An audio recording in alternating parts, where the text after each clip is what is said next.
this is the place. Yung entrance fee dito sobrang sulit. Like for only 100 pesos plus 50 pesos na environmental fee, you get to have this. Pwede ka mag-overnight, meron silang kubo, pero pwede ka ring magdala ng sarili mong tent. So as you can see sa video, sobrang linis ng tubig. Kasi sobrang linaw. Makikita mo yung nasa ilalim. Ang swerte pa nga namin kasi when we went there, sobrang konti lang ng tao. I recommend you go there on a weekdays.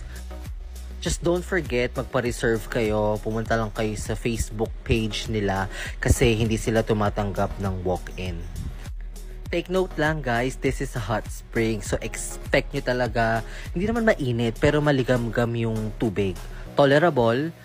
Sa unang lusong mo, mainit siya sa katawan. Pero when you get used to it, you'll enjoy it for sure.